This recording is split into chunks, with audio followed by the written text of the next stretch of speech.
Hi, praise God. Praise God. I just want to know that in Matthew 24:32 it's given that now learn this parable from the fig tree. Whereas branches has already become tender and put forth leaves, you know that the summer is near. முதல்ல ஃபிக்ட்ரினா என்ன?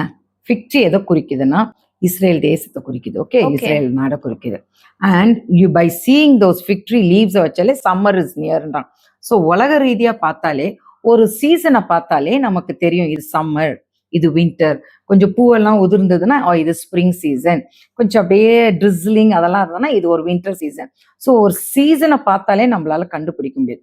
So ஆண்டவர் அதை வச்சுதான் ஃபிக்ட்ரியை வச்சு நமக்கு ஒரு பேரபிளை புரிய வைக்கிறாரு. என்னன்னா ஃபிக்ட்ரி எதை குறிக்கும்னு சொல்லிட்டு இஸ்ரேல் நாட்டை குறிக்கும். ஓகே, இப்போ இந்த இஸ்ரேல் நாடா இருக்கட்டும், யூத மக்களா இருக்கட்டும், ஹீப்ரூ லாங்குவேஜா இருக்கட்டும், இதெல்லாம் ஒரு காலத்துல அது உயிர் இல்லாம காஞ்சு போன நிலைமையில இருந்து, ஆனா அது எல்லாமே இப்போ ஒன்று கூடி ஒன்றாக துளிர் விட தொடங்கியிருக்கு.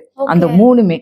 ஸோ அந்த மூணு துளிர் விடும் போது அதுல நமக்கு என்ன புரியணும்னா, அத்திமரம் துளிர் விடும் போது ஆண்டவருடைய வருகை சீக்கிரமாக இருக்கிறது. ஏன்னா இது மூணும் ஒண்ணு கூடி வருதுல்ல, இஸ்ரேல் நாடு, ஹீப்ரூ லாங்குவேஜ் அண்ட் யூத மக்கள், இதெல்லாம் துளிர் விடும் போது ஆண்டோட வருகை ரொம்ப சீக்கிரமா இருக்குது.